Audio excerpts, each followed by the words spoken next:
Good afternoon to everybody from Lausanne, and welcome to this new installment of a SICAM Marvel Classic in Molecular and Materials Modeling.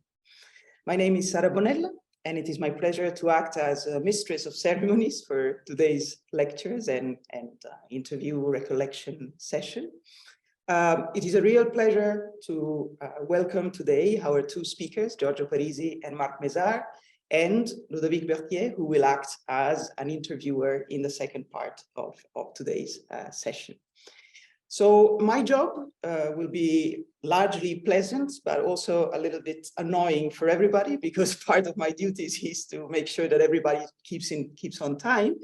And also, I want to share with you some basic information about this event and a few other things coming up soon on these screens.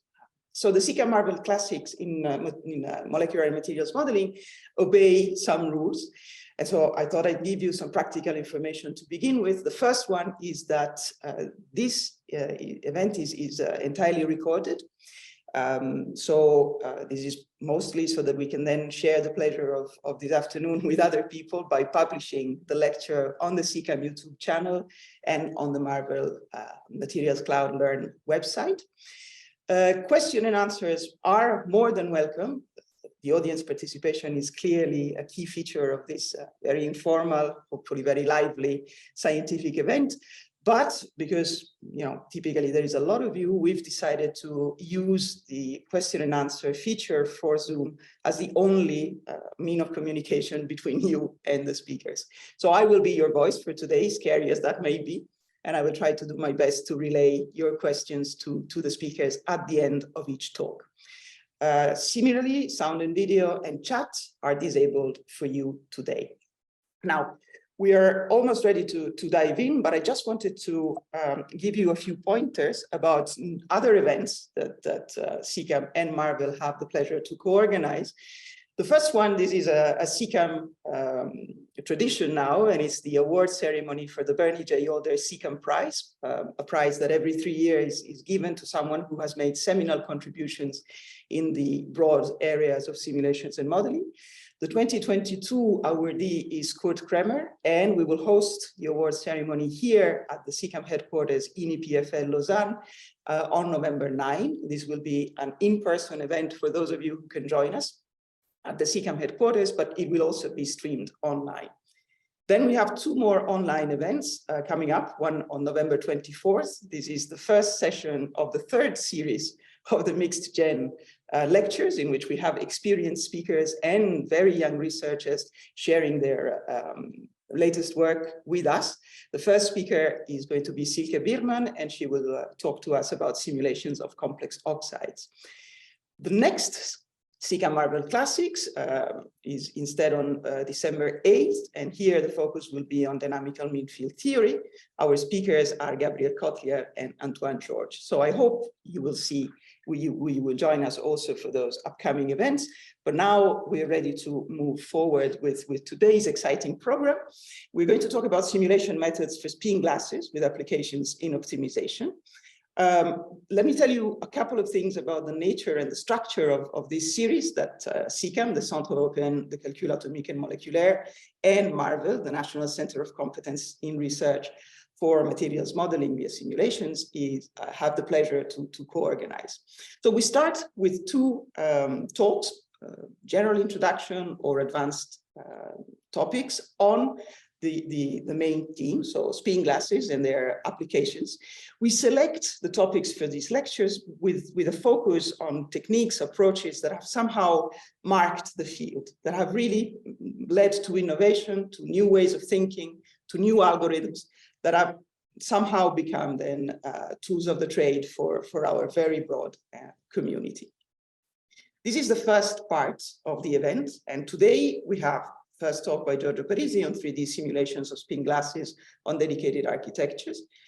This is going to last about 30 minutes, followed by roughly 10 minutes of questions and answers. And then the second speaker of the day is Marc Mézard, spin glasses concept and algorithms in hard constraint satisfaction problems. These are the same duration and same structure with Q&As. After this, we will have a short break, time for coffee, to relax, to rest your eyes. And then we switch to the second and perhaps more characteristic part of the series, which is this informal and session with questions and answers, in which Ludovic Berthier will guide us in a conversation with Giorgio and Mark. And the notion here is to try to understand something as much as we can and appreciate the atmosphere that, of what was going on behind the scenes in some sense. What was the context, what were the problems, what were the scientific questions, but also, maybe what were the personal accidents that led to the discoveries and the methods that we've heard of in the first part of the lectures. So I don't want to take any more of your time nor of the speakers' times. And so it is my pleasure to stop this screen sharing and leave the floor to Giorgio for the first presentation of the day. Thank you.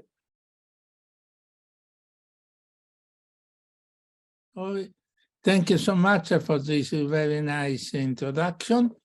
Now let me start my talk. Okay.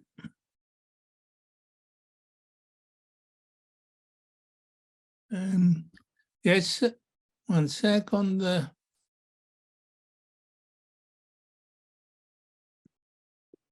Okay, I think that this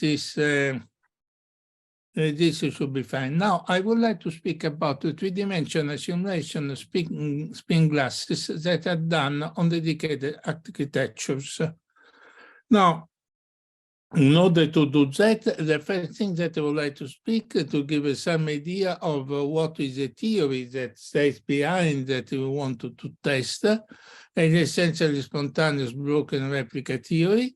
I will discuss what happens of solution infinite range mean field model, multiple equilibria. I will arrive to some discussions of modified fluctuation dissipation relation, and now I will see you how this has been verified numerically, especially on some dedicated computer, which is a Janus computer. And maybe, but I don't think that I have time, I could discuss, say, just some word on marginal stability and long-range correlation as a consequence of marginal stability. Now, let me recall to you which is the simplest three-dimensional model for spin glass. The Hamiltonian was proposed by Edward Anderson in 1975. It's a rather simple Hamiltonian. It is the spin, maybe Ising or Heisenberg, but I will consider here Ising spins.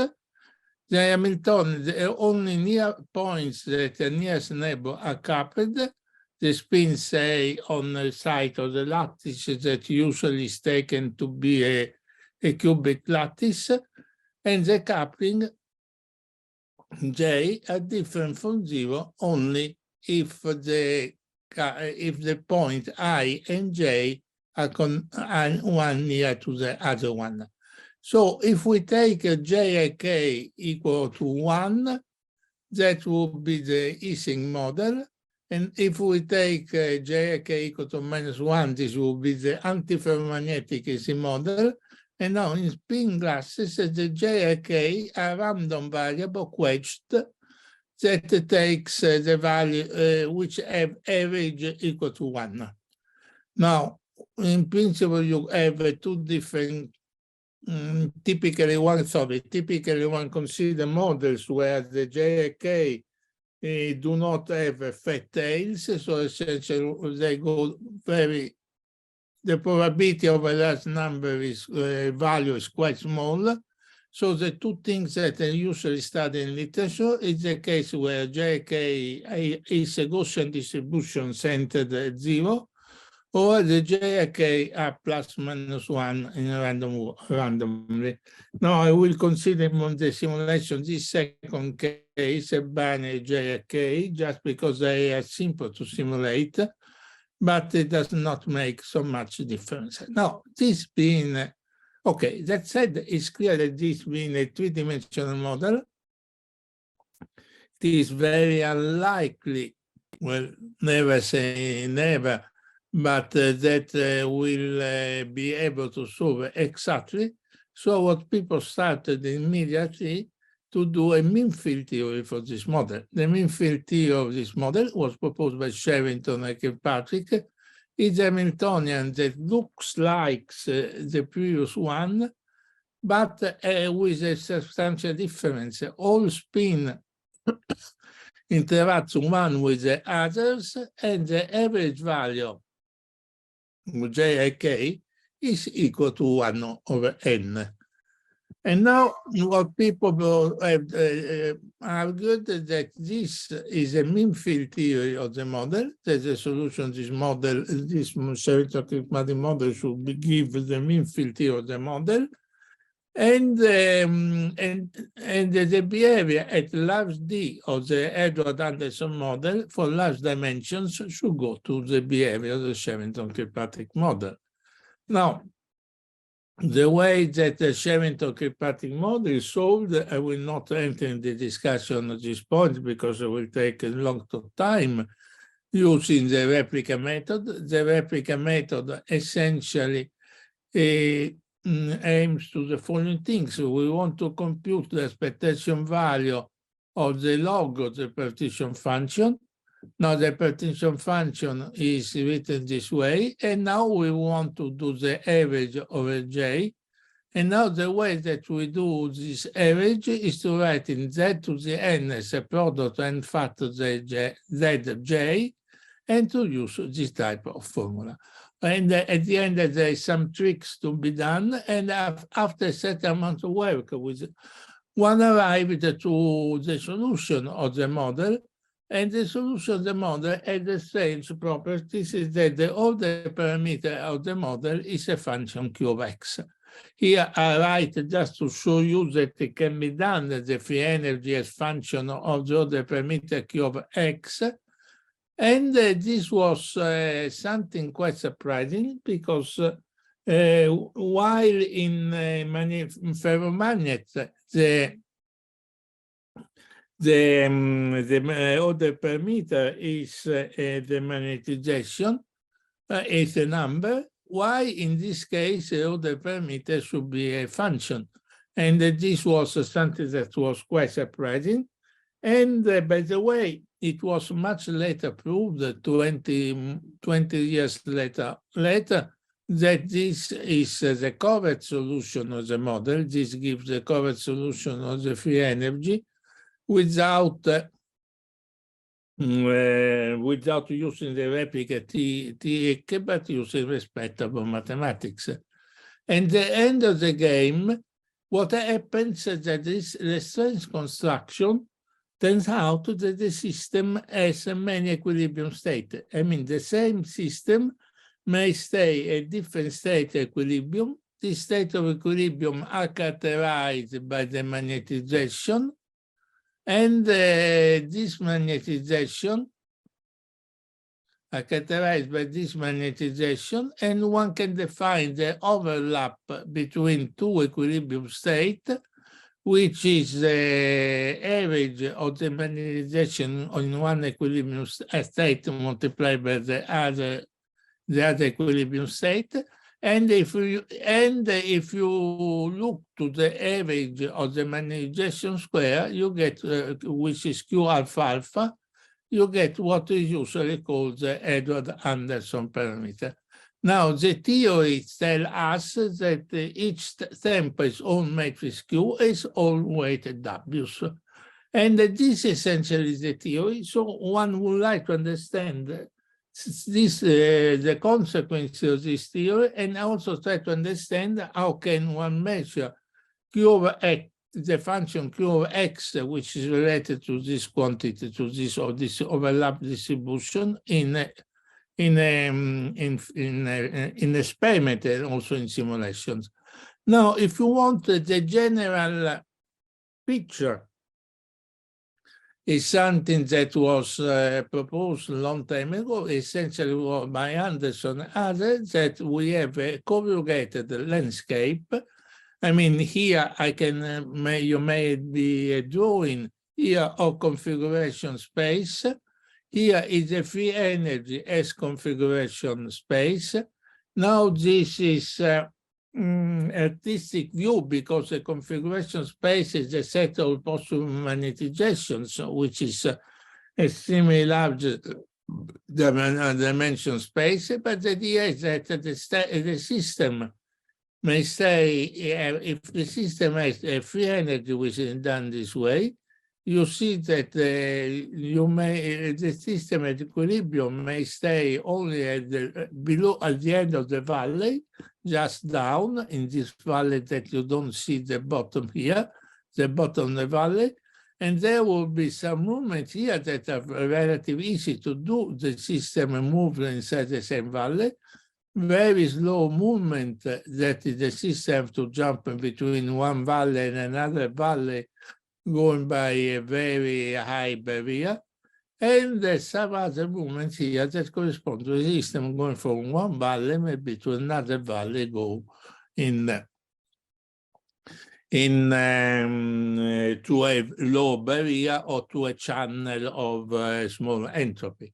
Now, at the end of the day, what happens is that if we want to thermalize a system with use of Monte Carlo simulations, with smart Monte Carlo simulation systems that have this free energy barrier, this will take a huge amount of time, and the typical computer time that may need to thermalize increase very fast with L.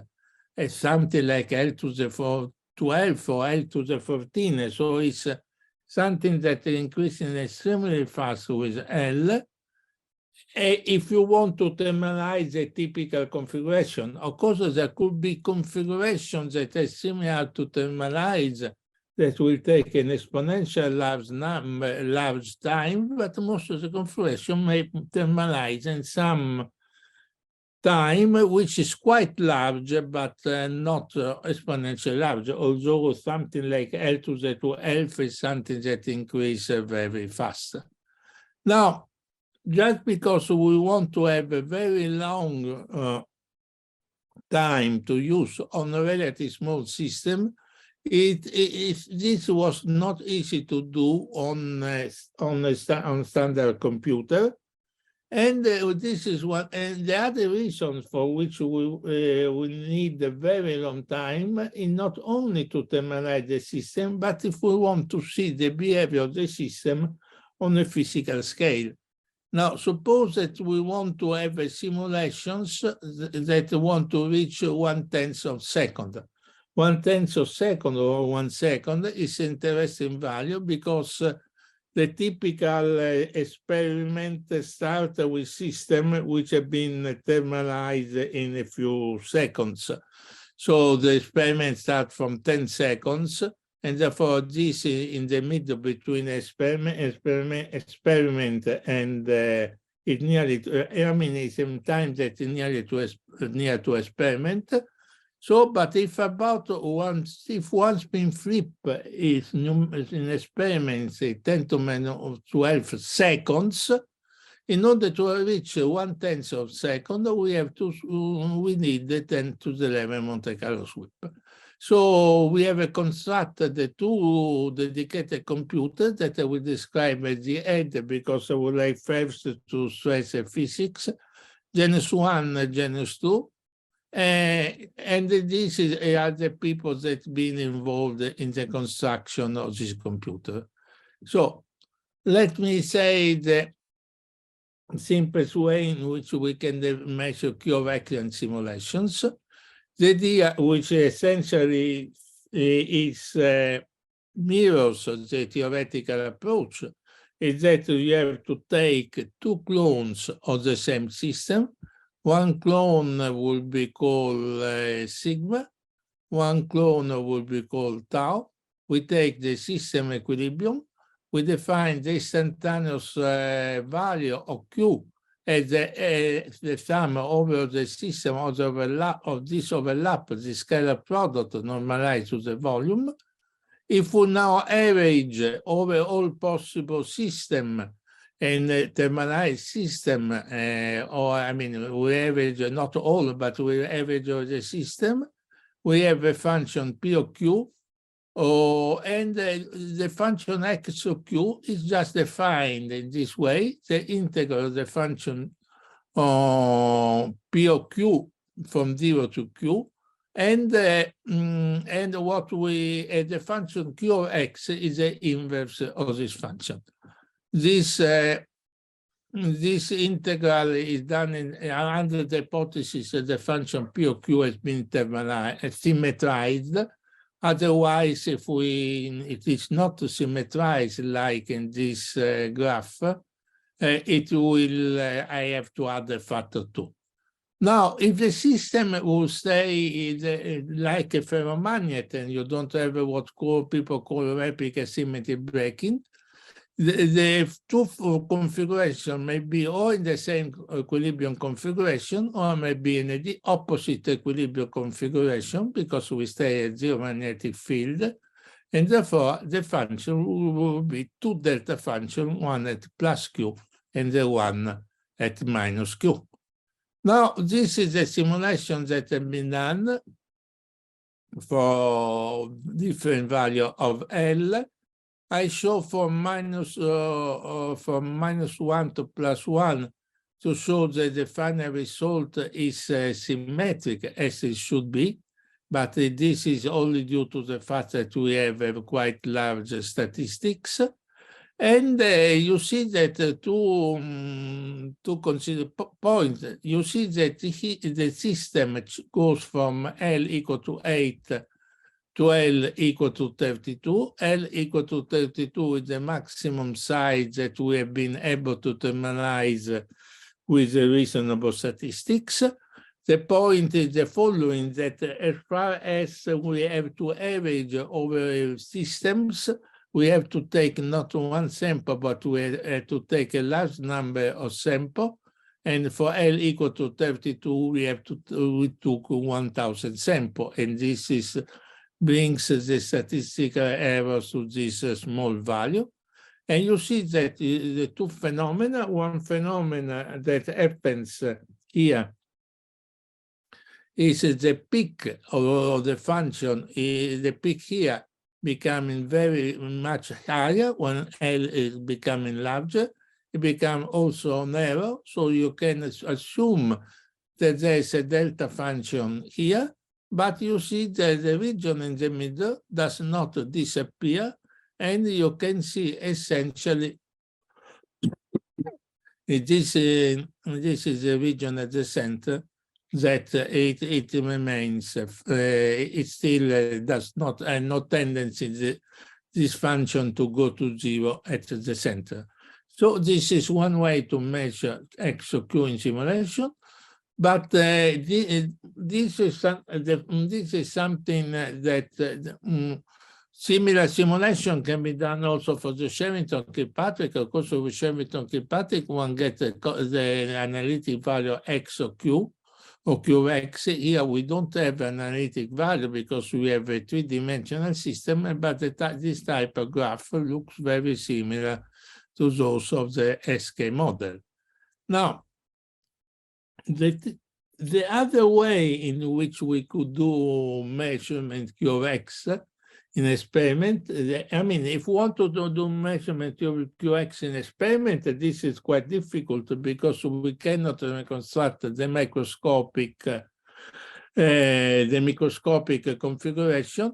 What happens is that we can look in, for example, to some kind of susceptibility. We can measure some information about the Q of X, the maximum of the Q of X is integral and so on. But there is a way that was suggested since Bernoulli-Kurchan that we can measure Q of X in experiment. Now, the idea is essentially, the idea of Bernoulli-Kurchan is essentially the following. Now, let's consider a system, a physical system that has been carried to equilibrium at a time tw before measurement start. So measurement start at time 0, Therefore, what happens experimental? You take the system, you at time -10, you carry at the final temperature, or you wait 10 seconds to be thermalized or what else. And now after you add the magnetic field and you look to the response after time t from when you added a magnetic field. Now, the typical thing that happens that you, for example, you could have in the simplest case, you may have aging. I mean, there will be two time, the time at which you do the measurement and the time that you waited. Your response may be a function of these two quantities. And typically, if you stay a short time, you have one type of susceptibility. If you stay at a very long time, you have the equilibrium susceptibility.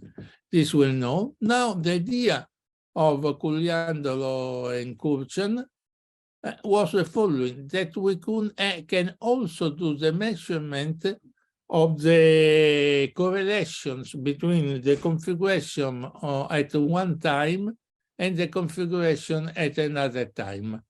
Now, if we do this type of correlations, we have essentially a relation that says that asymptotically, for large value of time, there is a relation between these two quantities, the response and the correlation that does not depend on the time, and everything comes in some function that they call x of the correlations. So we can eliminate the time from this relation, and essentially these things here is telling that the derivative of the response done with respect to the correlation is beta for some function x that depends on the correlation. Now, if x is equal to 1, this would be the standard equilibrium fluctuation dissipation relation. However, they showed that after they argued that under that this function x of c should be equal to x of q. So this function here should be measurable in experiment. And indeed, there's one experiment that been done by Ocho to do the measurement. And I want to show not how this is done in experiment, but the same experiment can be done in numerical simulations, where you can compare this function here from off equilibrium measurement to this function here, computed equilibrium. Now, one thing that one have to take care is the fact that in this kind of system like spin glasses, there is some correlation lengths that becoming larger and larger, and it's eventually divergent with a very large correlation, or very large time. Now, this means that you have to take care of finite side effect. Therefore, there was some measurement of the correlation lengths, and done with different size of system, and they sort of more or less exactly the same for large time. And what happens here, that you see that also that when the time is 10 to the 10 Monte Carlo sweep, this correlation lengths become large, TED, but it's not extremely large. And in order to be something like 20, you would have to go to some time or the order 10 to the 17 or something like that. Now the thing that I would like to show is that to give an idea of the Couliandolo-Kurchan theory, that I can now do the measurement as they propose to look to the correlation function, to the response function as function of the correlation. The x should be essentially derivative of this quantity with respect to the correlation. And you get from numerical simulation, one gets this type of result. This type of result, we have done some curve here for different time, different waiting time. This is a very short waiting time that is 10 to the 2 to the 11. And this one is for very long waiting time, which is ordered to the 30.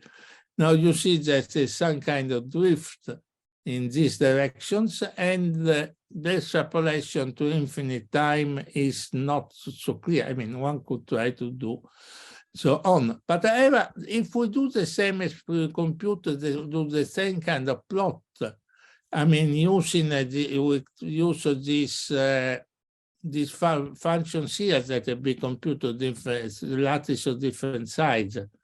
We use this function there, we get this type of result for the static, and the naive prediction will be that these two functions should be equivalent. Now it's clear that if you look this way, the functions look similar, but it's not perfect things, because we have to, they are slightly different and so on. Of course, if we extrapolate to infinite lengths these things, or this infinite time, they should combine, but this is somewhat difficult. Now, this idea that was suggested, I think something about 20 years ago by Berthier, that there is some equivalence between time lengths, that in off-equilibrium simulations, we can find some effective lengths of the sides of the system, which somewhat mirrors the behavior of the system at equilibrium, if we take the size of the system proportional to the correlation length at equilibrium. Now, this means that we can try to, therefore, to use these things here to do some comparison of these things here from this one. Just that can be done, just decided which is the lengths that correspond to different times. We can do, for one time, there is just one parameter. If we take two times, we may have a simple fit with three parameters. And now you see that this is a result of one parameter fit, and you see that the things is becoming good in this region here, but in this region here, things do not are good so well. And the reason is quite clear, that the reason is that in this region here, the time of simulation much bigger of the waiting time, so we cannot take in as the corresponding length of the waiting time, and doing a three-parameter fit, we can get something which is much more reasonable. And you see that the things are much more, looks much similar to what they should be. Therefore, one thing is the statics, and the one is the statics, and the one for dynamics, where we have done a three-parameter fit to adjust the relation between statics and dynamics. Now, therefore, this means something that really tells us something that is interesting to do for an experiment, because it also explains why in this region here you have this increase here. Things looks quite different from this curve here that has different concavity. And now, before going on, I think that I will finish my seminar, my talk, just describing by the Janus computer, which all these results are based. The Janus computer is based on field programmable gate arrays. These gate arrays are integrated circuits that be configured at will after they've been assembled. So the idea that you may decide to have all things like doing sums, random number generator, and so on this chip, and you can, just because you have 100 or 1,000 of gates, you can put on the chip the simulation of the spin flip of 1,000 of spins on the same chip. And now they have also a large memory, larger depending on the viewpoint, of several tens of megabit, which means that you can put the J and the spin and the sigma there. And this is the situation on 1913, 2013, and now it's clear I have not looked any time, but probably everything should have increased by factor 10 at least. Now the idea is that on the same that you construct a certain number of on the same board you have you put 16 FPGA that are connected on a toroidal way, and also they're connected in the other direction with other board. Now we have the typical board. I have two pictures. This is a full picture where there is a small heat radiator. In reality, the heat radiator is much larger because you have to cover lot of, because the heat dissipated is quite high. And the machine has been constructed with 256 modules.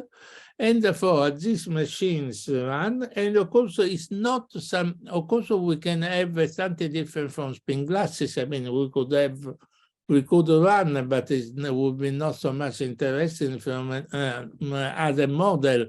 We could run a POTS model, or we can run other model, but the typical thing that this type of machine is doing, that on each FPGA there is something, the local structure, the sums, the interaction is written in the gates. The gates can be programmed via software without taking these things out of the machine. Therefore, there is a way to program it, and they are somewhat versatile, but they have to do work with one spin system, because otherwise they have practically no floating point arithmetics. Okay, that's all. Thank you very much. Thank you, Giorgio. So let me remind online participants that they can ask questions using the Q&A Zoom tool, and I will read them for our speakers. Maybe while we wait for some questions to be typed, I would like to start by saying, I mean, I love the idea that if you really want to run a calculation of this type, you'd better build your own machine. This is kind of unusual for us. No, we always think about developing statistical mechanics frameworks or maybe new algorithms, but the notion of building a machine is somewhat unusual. So just a curiosity, the coding language then is specific to the machine, or can we get away with, you know, Fortran or C or? No, the machine runs on C. The machine runs on C. The point is that if you want to write the part of the code that is built, that is on FPGA, essentially that you have to, it's like to constructing a computer. I mean, you have XOR. Therefore, what you have to do, and you have some tools to do. You could, in principle, I don't think that it's done this way, you could, in principle, write your code in some language like C, having some meta compilers that translate these things in a sequence of gate operation, and after put on the chip the gates that are done in this way. So I think that this you could do it this way, or you could do the design on the gate by hand. I mean, because the typical thing that if you want to do a spin, you have to get the spin. You have to get, for example, you have to multiply the spin by the coupling, and there you put a next OR gate. After you have to sum the 6 spin, and you know that to sum 6 spin numbers that are 0 and 1, you have some other gates that you can do the add of 6 spin. I think that it can be done in using 15 gates and so on. And you do all these type of things, and after, in principle, after you ask to the compiler to make a design of a certain of a certain region of the chip where you put this type of logic. After you try to fill the chip with this type of logic, and after you do like connections of this type. I mean, it's essentially like constructing a card that is doing this type of job, but I mean, it's like design a VLSI chip, I would say. But there are a lot of software tools to do. But the difference with VLSI chip, that once that you construct the VLSI chip, is something that you cannot change anymore. But for example, in this case, first we did wrote the part of the code for geomagnetic field. After we change, we put a magnetic field and so on. But there are some tools, but it's more complex than C, that part. Gotcha.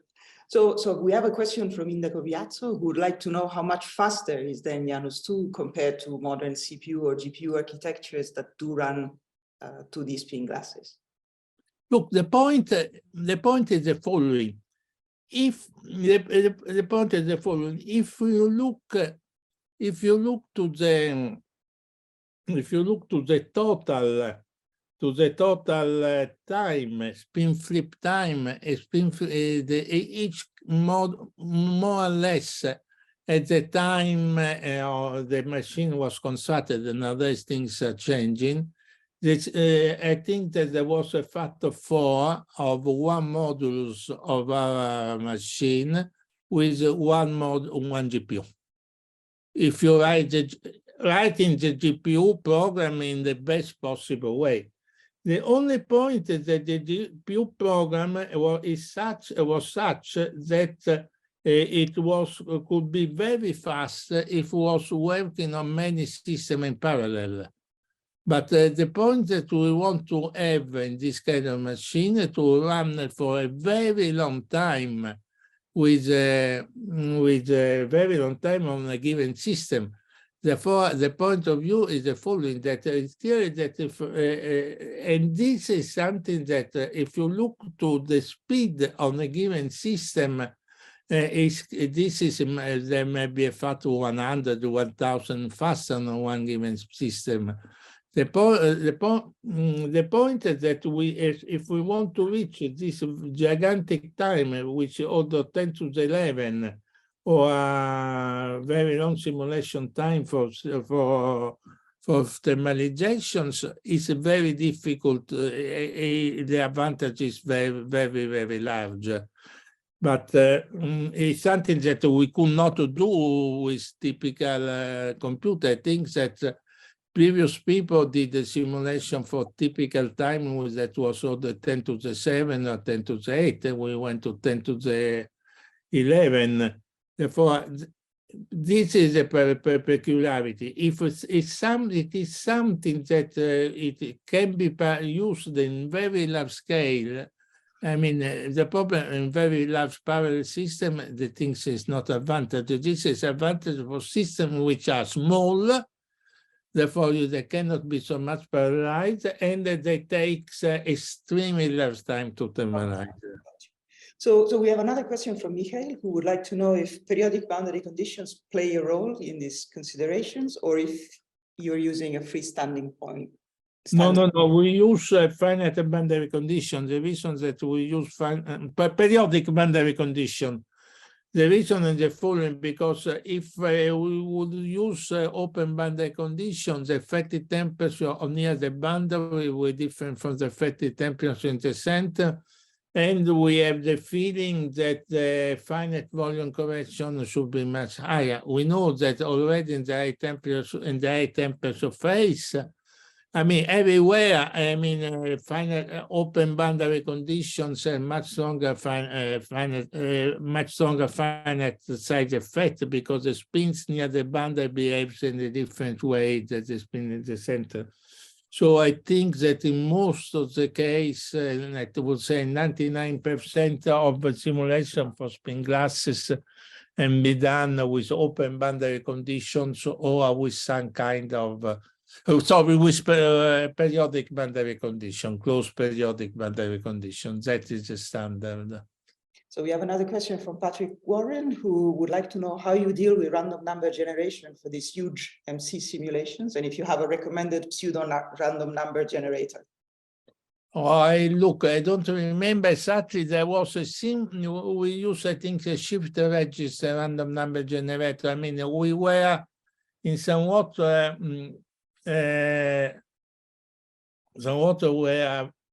needed to, I mean, we are squeezed by the architecture. I mean, we could not put too sophisticated a random number generator because this would contain too much silicon.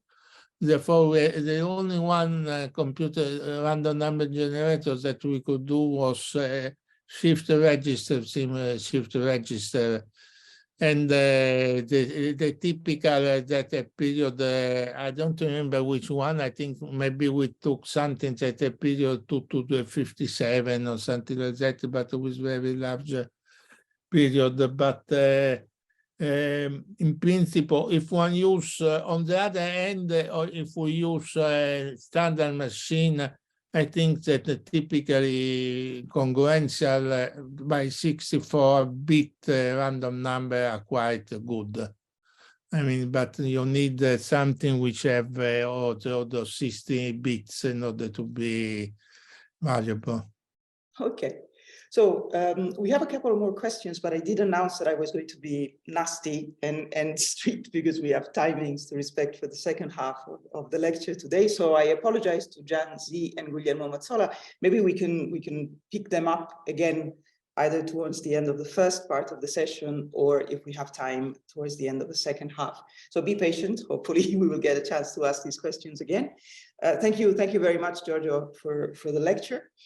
And now it's Marc Mézard's turn. His talk is titled Spin Glass Concepts and Algorithms in Hard-Constraint Satisfaction Problems. So I think we'll hear a little bit about what happened after initial theory. Thank you very much. Can you see my screen? Yes, thank you. Thanks a lot. Yes, so I want to tell you a little bit about how some of the ideas that were developed for studying spin glasses could gradually, and after a few years, be turned into algorithms for different type of problems. This is part of a very general field, which is a convergence between statistical physics of disordered systems, information theory, in particular the theory of error-correcting codes, and some aspects of combinatorial optimization. So as a kind of transition with respect to the standard spin glass, let me define for you a hard problem. A hard problem is a variant of the spin glass model. In the standard spin glass model, we have a problem in which we have pair interaction. The spins interact by pair, but you can also make some versions in which you have higher order interactions, like triplet interactions. And if you have triplet interactions, like here, so you have triangles and the spins in a triangle interact with a certain coupling constant. And if the coupling constant is plus or minus 1, for instance, if Jijk is plus 1, it favors the energy is lower when either the three spins point up or one points up and two of them points down, let's say. Now you can look at this problem and you can generate a random graph with random triangle like that. And you can do a Monte Carlo simulation of this model. So this was a model in which you have generated a random formula, and you look at the Monte Carlo energy density as function of temperature. And when you cool your system, you typically follow, let's say, the top line is with a simulated annealing of 10 to the 4 Monte Carlo steps per spin, and 10 to the 5 is the next line, 10 to the 6, 10 to the 7. And actually, you can prove analytically for this problem that this process, if you don't run in a schedule which is exponentially large, this process will stop here while the true ground state is down there. So there is a big gap between what you can find in any polynomial time schedule of annealing and what is the true ground state. Here in this case, for this instance, it's more than 3,000 violated triangles. So we know how to control this problem because of glass theory. That's typically an example where you have a dynamical glass transition taking place at this temperature. The system then gets trapped, but there is an equilibrium transition at a lower temperature. So this is an example of a hard computational problem in which we have configurations of discrete variables like spins in this case, an energy function which is computable in a number of operations which grows polynomially in time. Here I had a number of triangles which was proportional to the number of spins, and want either to find the ground state or maybe solve what is called a decision problem, which is there a configuration C with an energy smaller than a certain threshold? So the examples are numerous. I will not list them all. I mean, there are many, many of them, and it is a whole field in itself. Some important common ingredients in all this is the fact that you have many simple discrete variables, can be spins, logical variables, colors if you do graph coloring. You have interactions, which in each interaction term, like my triangle that I had before, each interaction term involves a small fraction of the variables. Here it was just 3 variables. And you want to find the values of the variable which are either compatible with all constraints or which minimize the number of evaluated constraints. Or you want to find the most probable configuration of variable or thermalize or generate an equilibrium configuration. And finally, in many of these systems, what you will have to do is to deal with an ensemble of problems. That is, you have a probability measure on the set of problems, on the set of instances, and you're interested in the behavior of a typical instance. So such problems, everybody knows. I will just go very fast to recall this because it's a very important tool for the classification. There are several classes of such problems. There is a class polynomial in which you can decide whether or not there is a configuration with a certain energy in a polynomial time. There is a class NP, which are all the problems basically for which the energy can be computed in polynomial time. And the NP complete are the hardest of all the problems in AP. And it means that if a problem in NP complete, if you find a polynomial solution to that, then you solve all the problems in NP in polynomial time. So the NP complete class is not empty. Satisfiability, I will come back to it, has been shown to be NP complete. And of course, as we all know, the big elephant in the room is to prove or disprove that P is different from NP. Let's say most people think that there exist hard problems which cannot be solved in polynomial time. A very fundamental question that appeared very soon as people realized that it was hard to find the ground state of a spin glass. This was understood already at the beginning of the 80s. And the question that people asked is there a relationship between computational hardness and the very slow relaxation in glassy system that has been so well exemplified by Giorgio Stork? This is not so easy a question. And in fact, it turns out that the various setups are very different. First of all, physical dynamics is constrained. If you take heat bath dynamic, you will have detailed balance. In optimization, you are not restricted to these constraints of the physical dynamics. You can invent completely different things. You can look at the dynamical process in an enlarged space, etc., etc. Secondly, in physics, we're interested in what happens for a typical instance. We generate an instance, and fortunately for almost all instances in the thermodynamic limit, they will have the same thermodynamic properties. So we're interested in a typical instance, and very rare atypical instances are not a subject. I mean, if you generate a spin glass problem with Jij, which are plus or minus 1, with a very, very small probability, you could find all Jij equal 1. It would be a ferromagnet. It would be very simple. But this never happens, and so you are not interested in that. On the contrary, when you do the complexity class analysis, it's always a worst case analysis. So these are very different setups. So there is no simple general relation, but as I will try to show, physics can help to understand structural properties of typical instances of hard computational problem. And I want to exemplify this by looking at satisfiability. So satisfiability is a very important problem. It's easily stated. You have a set of binary variables. They are false or true. False is a 0, true is a 1.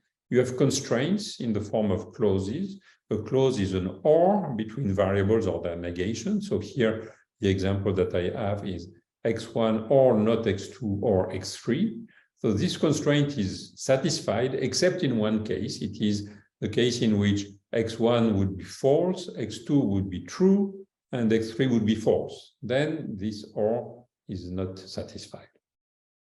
And the question is there a configuration of the xi which satisfies all the constraints? It is, as I said, it is the first problem that has been shown to be NP complete. And actually, you can map a lot of the hard problem can be mapped to satisfiability. It turns out that 3-SAT, in which you have only clauses of length 3, like this small example here, is also NP complete. It took a little time to understand how to generate really hard instances of 3-SAT. But in the end, it turns out that you can do that by looking at random 3-SAT. In random 3-SAT, you generate random clauses by picking up, you have a bunch of variables, n variables. You pick triplets of them, 3 indices, x1, x2, x3. You negate the variable at random with probability 1/2, and you generate a clause. And then you generate many clauses like that. You will generate m clauses with using n variables. Each clause has 3 variables, randomly chosen, randomly negated.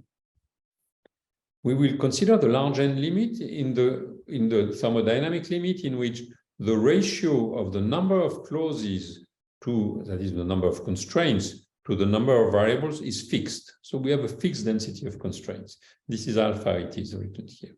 And here is a simulation of a random SAT formulas in which you look with an exhaustive search, tree search algorithm, you look at the probability that a random formula is satisfiable. So if alpha is small density of constraints, like alpha equals 3 here, you find that even for n equals 50, 100, 200, with probability 1, there is a solution that satisfies all the constraints.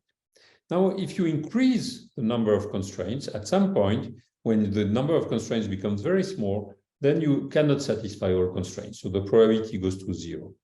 And now the finite size effect shows you that when you go from the blue curve, which is n equals 50, to the green curve, which is n equals 100, to the red curve, which is n equals 200, it becomes sharper and sharper. And actually, there is a phase transition. It took a long time to establish the existence of the phase transition, but it is now well known. And in fact, one thing which is very interesting is that it is typically in the neighborhood of the phase transition, which is around 4.2 numerically, that you have the hardest instances. Here is plotted the log of the time needed by my search algorithm to decide whether an instance is satisfiable or not. And you see that this becomes harder in the neighborhood of the phase transition. So the phase transition is interesting from the point of view of physics. It's also interesting from the point of view of computer science. So statistical physics can be used in order to study this constraint satisfaction problem. You will have many binary variables. You have a cost function, which here is a number of violated constraints. And you want to find the configuration of lowest cost. So you could either look at a uniform measure on all the 0 energy configuration, or you could put an auxiliary temperature and introduce a Boltzmann weight. There is a very long story of this problem and of the statistical physics of this problem, but in the end, what has been shown, what has been established is that there is a sharp phase transition. This is for 3-SAT. At a very well-defined ratio of density of constraints, 4.2667, obtained by solving a complicated integral equation for an order parameter, which is a function. And on top of it, there is a very interesting structural phenomenon, which is a geometric phenomenon. This cartoon in the bottom of this slide, idea of the space of solutions. So you have to imagine that in green, you have colored the solutions that are, these are assignments of the variable xi, or true or false, that satisfy all constraints. And basically, if you are at low enough density of constraints, below alpha d here, well, you have a big cluster of solutions, and you can go from one solution to another by flipping one variable at a time. So you have a big connected cluster of solutions. And in fact, in this region, it is easy to find a solution. Then above the satisfiability threshold 4.267, there are no solutions. So there are no green clusters. In between, there is an intermediate state, an intermediate phase in which there exists solution. They are grouped in small clusters, but these small clusters, they are isolated one from each other. They are very far from each other. So if I start here, I cannot move there. And then on top of it, there is also proliferation of metastable states. These are not solutions, but they are local minima of the energy, in which I will satisfy a certain fraction of all the constraints, but I cannot satisfy all of them. And so this will typically trap all kinds of dynamics. So this is just a pictorial cartoon, let's say, to say that in this region here, I have my large valley of solutions. This is the energy versus configuration. So I imagine this is zero energy, and then I can have metastable states. Then I will have an intermediate phase in which I will have clusters of solutions, and they are very well separated from each other with metastable states. And then there is an unset phase. So this intermediate phase is typically a glass state. It can be computed, all its properties can be computed, and the threshold, the dynamical threshold, which signals the onset of this clustering of solution space, and the SAT-unsat threshold can be computed analytically, and also their large-scale limit can be computed. This, by the way, has been confirmed by rigorous mathematical work by Koja-Oglan, the group around Koja-Oglan on one hand, and the group around Sly and Nike-Sun on the other hand. Now, let me tell you in a few words how spin glass concepts could be used to study this problem and to derive all the results that I have shown before. It turns out that in the study of the SK model, the SK model is this model where you have a spin glass with binary interaction, all spins interact with all the other spins. The initial solution that was shown by Giorgio Parisi in 1979 was based on the replica method. But the replica method uses a mathematical trick that is not well controlled. And so we decided with Giorgio and Miguel Virasoro to produce an alternative study, an alternative way of deriving the physics of the SK model by doing what is called the cavity method. And the cavity method is a way to go from a system with n spin to a system with n+1 spin. And the new spin then sees an effective field due to all the others, and it is a Gaussian distribution if you are within one pure state. Then there is something which is very subtle, which is how a system can have many pure states, many equilibrium states, and they have actually an exponential distribution of their free energies. And when you go from a system with n spins to n+1 spin, you have a reshuffling of these free energies. And taking into account this reshuffling is really the heart of the cavity method for spin glasses. Now, in a constraint satisfaction problem, the situation is different, and it took a couple more decades, more than one decade more, to see how to use the cavity method for these finite connectivity systems. They are finite connectivity systems because each constraint involves only a small number of variables, and each variable interacts with a finite number of other variables. So it is not at all the same thing as in the SK model. So this is a typical graph of a very small satisfiability formula in which you have a first constraint. This is the square, it means a constraint. It is a clause between variable 1, 2, and 3. And this is another clause between variable 1, 2, and 4. That is called a factor graph for a satisfiability problem. In general, the method that we have developed works for any kind of what is called a graphical model. A graphical model is a probability distribution on a large number of variables, which could be Ising or Potts variable, a finite number of states. But they are subject to factors which are a product of many factors, each of them involving a small number of particles, a small number of variables. So if, for instance, interaction by pairs or interaction by triplets. So the factor graph gives you the topology of how the interactions are articulated. So you have, for instance, the constraints A is a certain factor, which gives you a Boltzmann weight that involves the variable 1, 2, and 4. The constraint B involves the variable 2 and 3.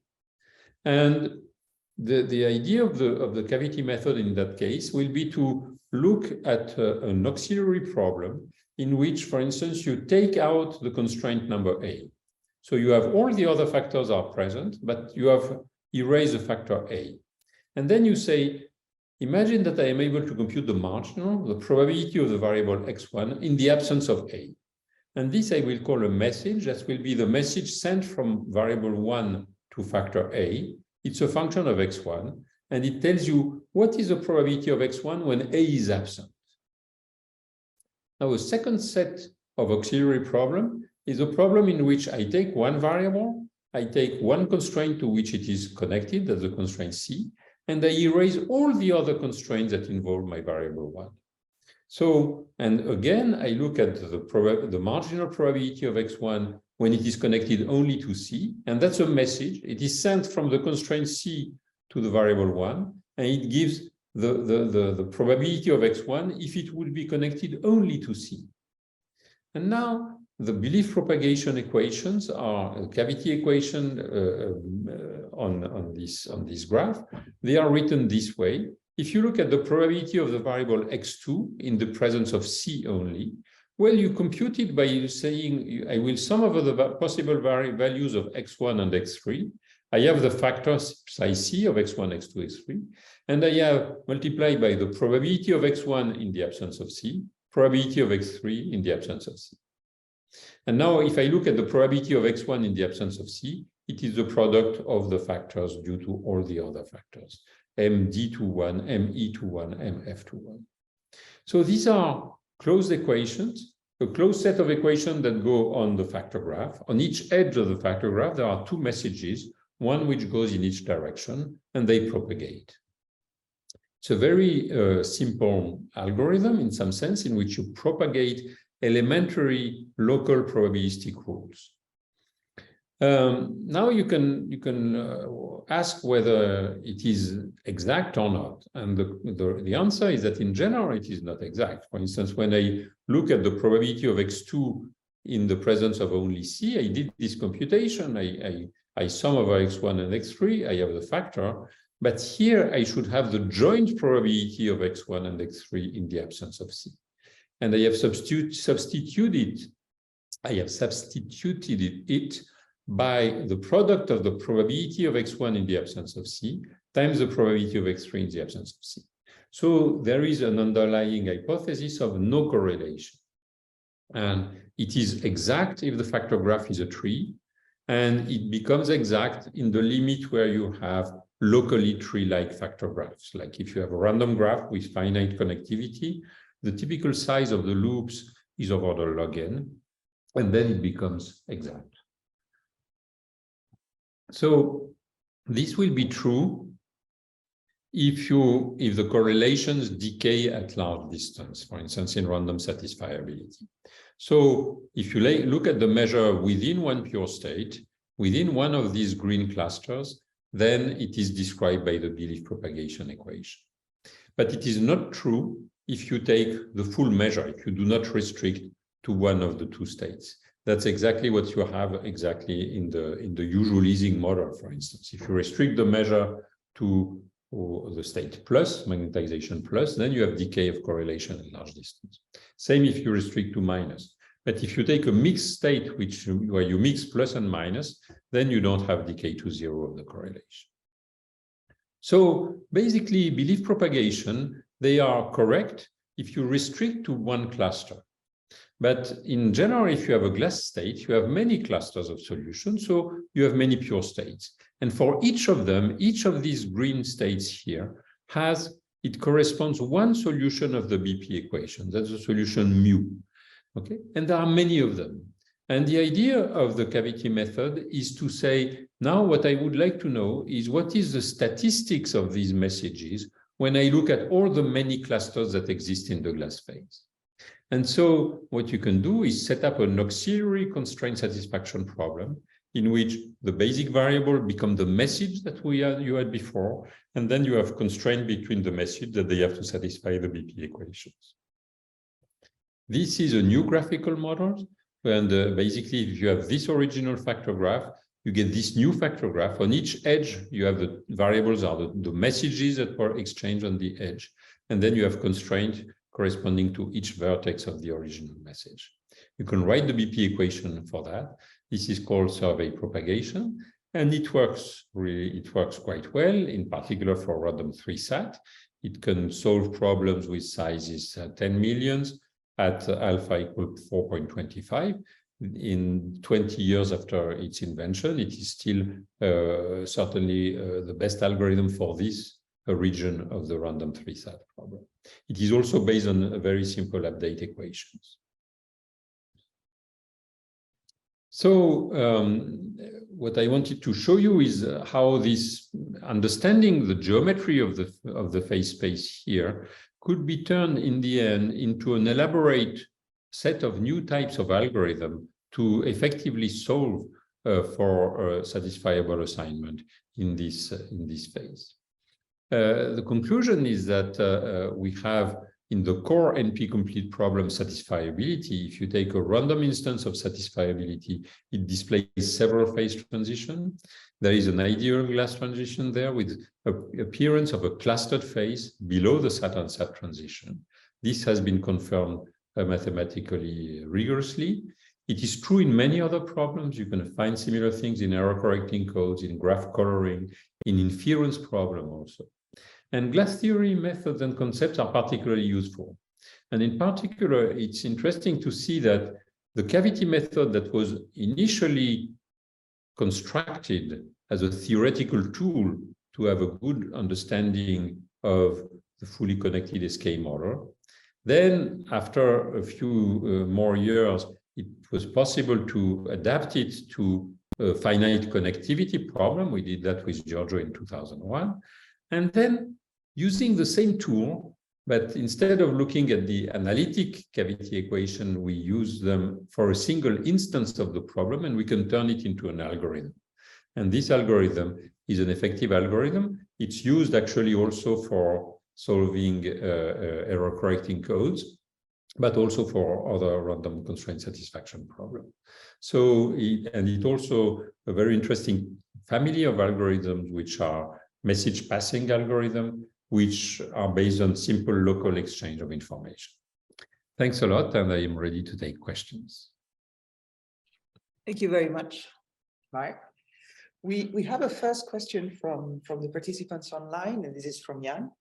So the first part of the question is, did alpha sub c mean that there are equal 4.2 mean that there are in fact 4.2 times more constraints m than variables n? I believe the definition is the ratio, right? So yes, that is correct. That is indeed the correct interpretation, Jan. And then in case, has there been any in-depth analysis done with the factor? For example, is its origin material specific, or are there clues for where it comes from? The origin of what? Of this specific number. I mean, is 4.2 a magic number, or? No, 4.2 is obtained by solving okay. This I have not described, but when instead of looking at the algorithm, you can also do a statistical study of the algorithm. That is, you can look at what is the statistic, what is the probability distribution of the messages that are sent along the edges of the graph. And this, you can write an integral equation for this probability distribution. And by solving this integral equation, it's a complicated functional equation, from the solution, you can get, by doing some integral, you can get the number, the magic number of 4.26. So this number, it is specific. It is not the same for 3 sat, for 4 sat, for 5 sat. It is not the same if you change the satisfiability, if you change two constraints. For instance, at the beginning, I was using constraints which were spin on a triangle. You can solve it also with the same kind of tool, but it will give a completely different threshold. So it is really problem dependent. So maybe while we wait for more questions from the online participants, I was curious about the connection with error corrections in codes. Error correcting codes, they are based on the notion of code words. So basically, you have a large dimensional space. You have a message of, let's say, I will send to you a message with n bits. But we agree together on the fact that actually some of these bits, they are used for redundancy. They will be used for error correction. And so we agree on a code book. And the code book, it means that among all the messages of n bits, only some specific messages can be sent. I can use initially only some code words. And these code words, they have an effective number of k bits, let's say. And so the ratio n over k gives you the level of redundancy, okay? And in the most popular error correcting codes, the most efficient one that you have now, the code words, they are based on, they are built in such a way that they satisfy a system of linear Boolean equations. So, for instance, you will have a code word is such that x1 plus x2 plus x3 is 0 modulo 2. Okay, you are with bits, they are 0, 1. So x1 plus x2 plus x3 should be even. That's one first constraint. Then you have another constraints, etc. And so you will have maybe 1 million bits and 500,000 constraints like that. So you will have only 500,000 independent bits. So it is really these constraints that implement the idea of the error correcting code. And the receiver, when you receive the message, it has been blurred by the transmission. There is noise that has been put on the message, and the receiver will try to reconstruct the original message by using two ideas. One idea is what is the message that it has really received, and the other idea is what is the code book. And so what you have to find is basically a system of variables that satisfies all the parity constraints that defines the code book, and that is close to what you have received. So it is really a problem of the same family. It's hard to explain just like that, but without a blackboard, but I hope you get the idea. Yes, I think I did get the idea. Thank you. There is another question, which is how does SP compare for structured instances, like when loops are not log n? That's an excellent question. It is not that good when the loops, I mean, very often what happens when the loops are not log n is that message passing, actually, whether BP or SP, will not converge. It will start to, it will not be. So that is clearly the idea of the SP algorithm is built for problems in which the structure, there can be some structure, but you need to have this local tree-like property. That is absolutely crucial. Okay, thank you. So maybe while we wait for more questions for Mark, we could go back to the question that Guglielmo Mazzola wanted to ask Giorgio, which is, can you explain better the statement, one spin flip is equivalent to 10 to the minus 12 seconds of experiment? I think you're muted. I mean, what people that are more expert than me on solid state theory tells me that, or experimenter tells me that in a typical real spin glass, the time in which spin flips in real material is 10 to minus 12 seconds. Now, if we make more or less, assume that on the large time, the spin flip dynamics of Monte Carlo, each bats is equivalent to one spin flip time in real experiment. This gives you also the 10 to the minus 12 second. But is it, I mean, it's just to say that, to take that if you do some kind of Monte Carlo or some molecular dynamics, molecular dynamics, you have a more, you are doing a realistic potential. But essentially, if you wanted a typical collision time or to spin it 10 to minus 12 seconds, and that is the order of magnitude of these things. Of course, this is not a precise inside the factor 2, but gives the order of magnitude.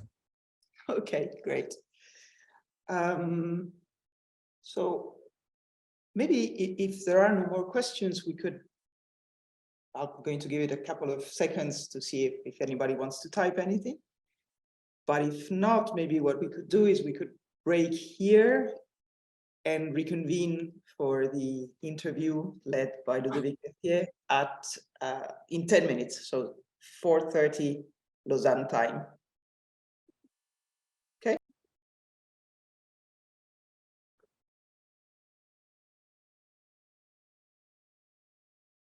Okay, everybody, welcome back. Hope that our speakers and panelists are still around.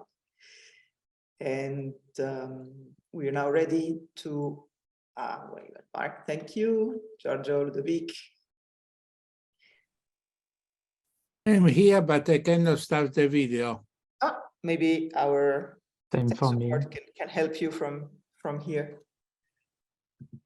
Okay, yes, now I can see you. We're only missing Ludovic, which is really a pity. No, we're not. Very good.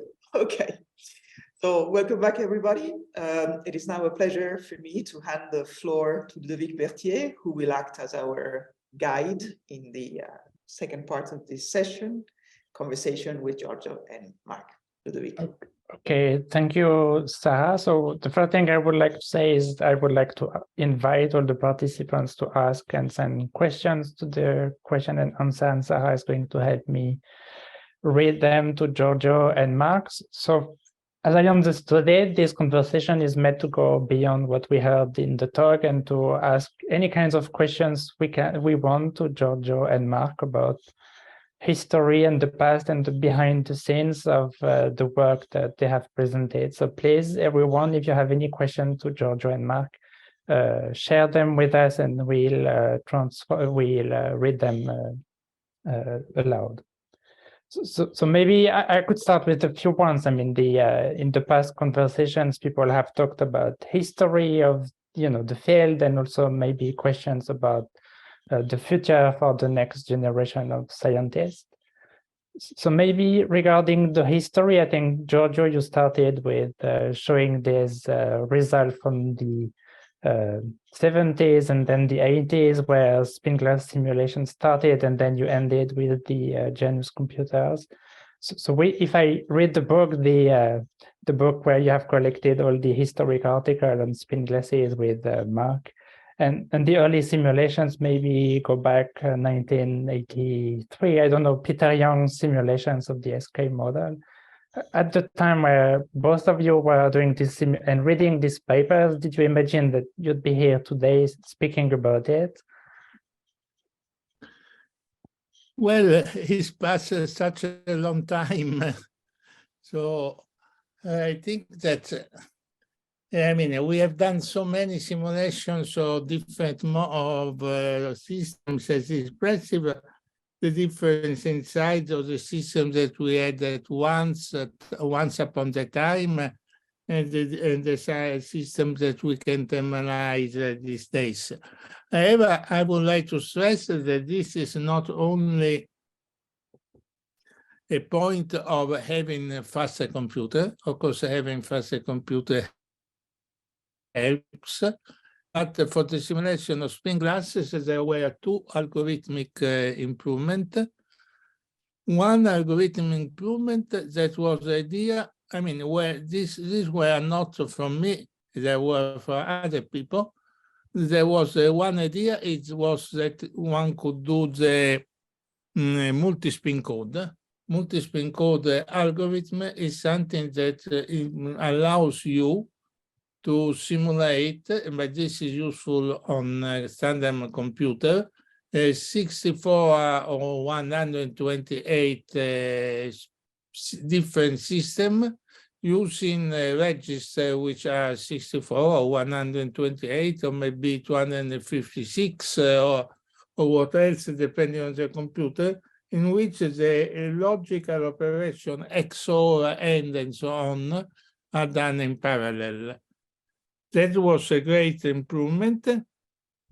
The other improvement was parallel tempering, because the point is the following: just because the system has so many values and so on, if we just doing the simulation at a given temperature, we cannot cross the barrier. So we have to do the simulation in a large space in which the system may go from low temperature to high temperature, going back to low temperature. And that was the parallel tempering system, which allowed to have time of simulation which goes like a power of L, while in the other case there's something that is certain, which is certainly much lower, probably exponential L or something like that. So the two things together, algorithm and computer, have been crucial to go to the fantastic system, difference in system from once upon the time nowadays. So maybe jumping on this, Mark, yes, go ahead. Yeah, just one small comment. You mentioned of course, the wonderful simulations of Peter Young. I think even before that, there were some interesting simulations, and the interplay between simulations and theory has been from the very beginning. Because if you look at the paper of Kirkpatrick and Sherrington, the long version of the Sherrington-Kirkpatrick model, there are quite a lot of simulations in that. I think certainly Scott Kirkpatrick had been doing quite a lot of them, and certainly he was inspired by that when he did then the simulated annealing, which was one very important offspring of all these things. But it was clear that Sherrington and Kirkpatrick, they could understand that their quotation mark solution of the SK model was wrong. There was a clear signal, which was that they found a negative entropy, and that was not possible. But then there was also a measurement, a numerical measurement of the ground state energy done in their paper, and that it did not go well with their solution. And so there was, it's interesting that in this field there was an interplay between simulation and theory from rather the very beginning, I think. Yeah, it's something I noticed when you look at the list of invited people in this series. Many of these scientists are really computational scientists. I'm not sure if you would yourself qualify as one, Mark and Giorgio. Well, I mean, I have many hats. So sometimes I put a hat of computational scientist because, for example, I was, apart from the large-scale simulation that I did, I was involved in the project construction of APE. APE was a parallel computer that was done for high-energy physics. That was a general-purpose computer. The only thing that was new that was a parallel computer. At the time, there were not so many parallel computers. And in some sense, APE was a grandfather of Janus, because many of the people that were involved, not all, but many of the people that were involved in the construction of Janus were also involved in the construction of APE, and they were, they had an experience, or they had done some kind of experience with APE. I would not certainly define myself as a computational physicist, but it is also clear that for people who have been working with me, they know that I run a lot of simulations, actually, small scale things. I'm not well organized, and it's not my field to run very big things. But in order to gain intuitions, etc., and that's something that I learned from Giorgio when I was postdoc in Rome. Giorgio was already very much, and Apple was on the stage, etc., etc. So very much had this ability with these several hats to rely also on numerical simulations. And I always thought that it was a wonderful tool to have in one's box. Let's say, even as a theorist, I would more define myself as a theorist, but a theorist should have the simulation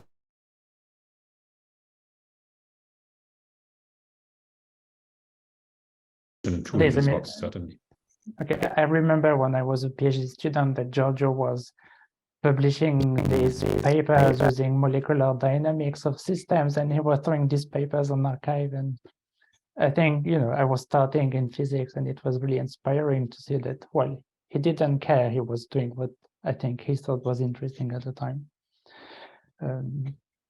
So we started to list a series of algorithms that have been useful and emerged from SpinGlass. So these multi-spin coding, parallel tempering, simulated annealing. I had the feeling that parallel tempering perhaps was the one that has propagated further away from SpinGlass physics. But I would also like to hear what Mark has to say about the algorithm he presented that are dedicated to this NP complete and satisfiability problems. Are your types of algorithm, Mark, also used in more physics context, or it's more like in the optimization fields, you would say? And by physics, I think what I have in mind is the logo of SICAM. It's calcul atomic and molecular. So that's the type of, I think, problem that people maybe are interested in. Well, in some sense, the message passing general framework, let's say, of algorithm, it is a way of doing an improved mean field approximation, let's say. So it is. In some systems like these random satisfiability systems or these error correcting codes, etc., it gives the exact result. It gives the exact result because these are systems which have been tailored in such a way that they do not have short loops, etc. So you can actually solve them by these sophisticated mean field type techniques.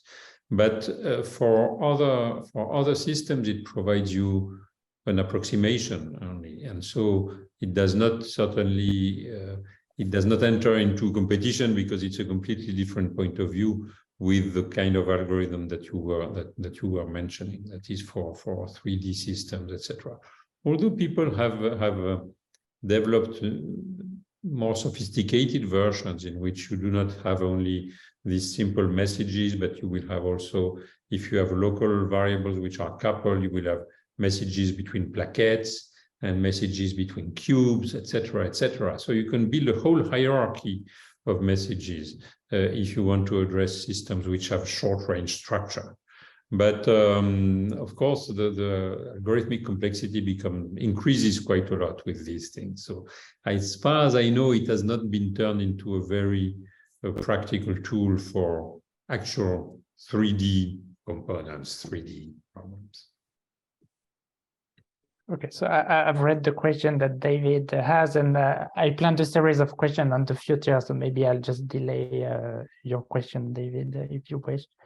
So moving ahead on spin glasses, maybe to finish, 40 years later, all these simulations, the new computers, what would you say to the people who don't know the field so much? Is the problem solved, understood, finished? Is it over? Is it worth keeping, doing simulations?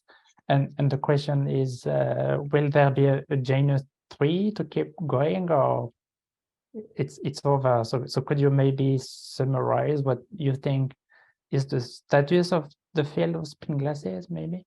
Well, let me say the following. Of course, when you do numerics, it's always difficult to say what happens with the volume is infinite.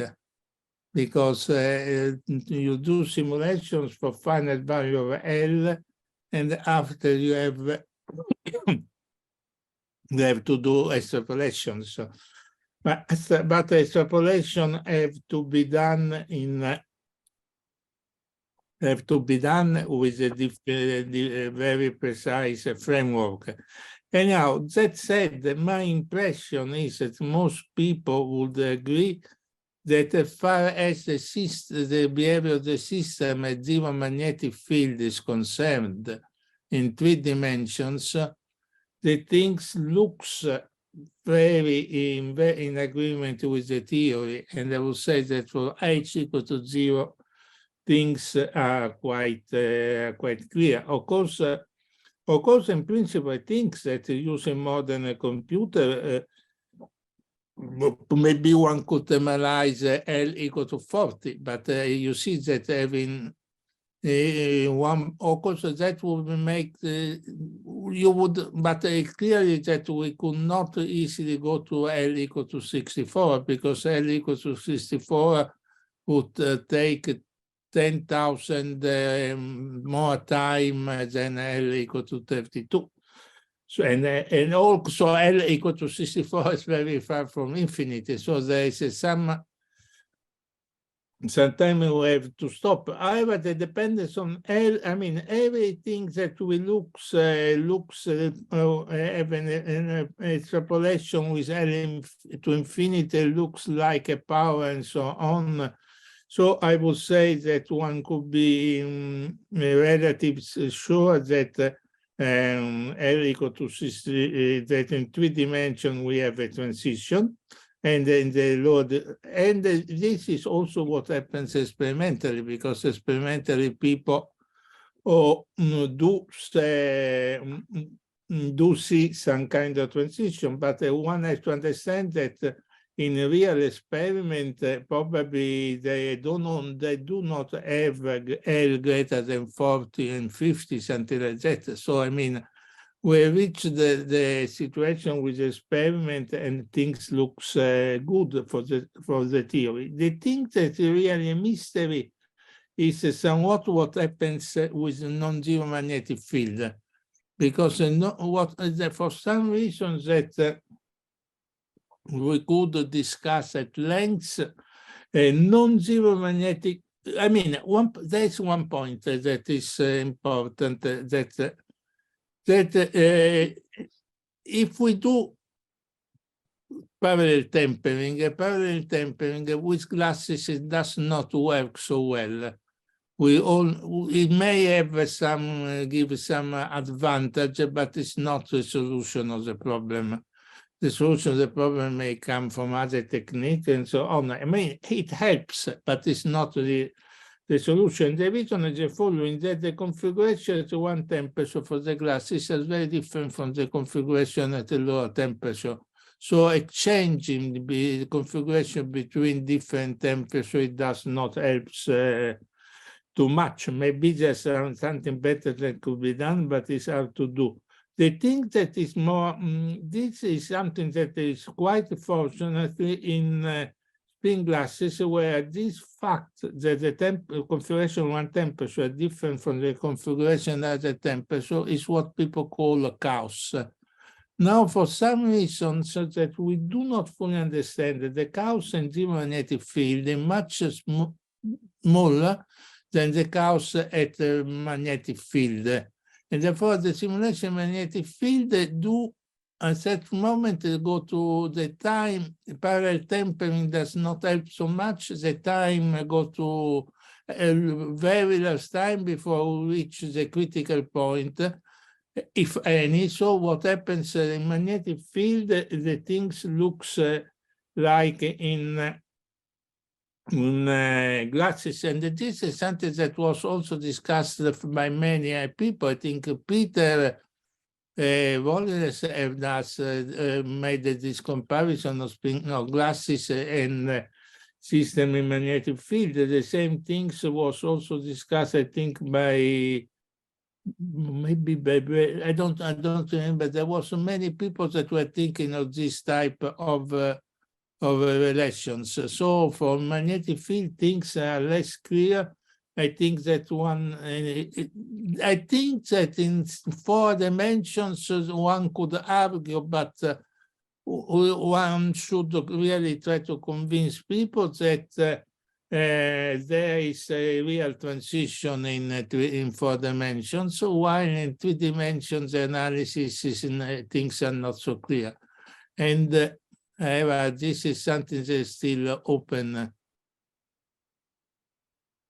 Mark, more generally about the status of the field today, and then we'll move to the future as people are asking in the chat.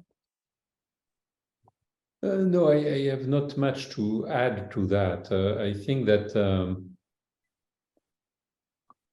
well, in my opinion, certainly, as Giorgio said, it is extremely difficult to settle something from the numerics. At some point, it stays like a mathematical problem. That is, at some point, someone will come up with a proof that in the large n limit something happens. Let's say that, and that will be, and it will be hard to settle that purely numerically.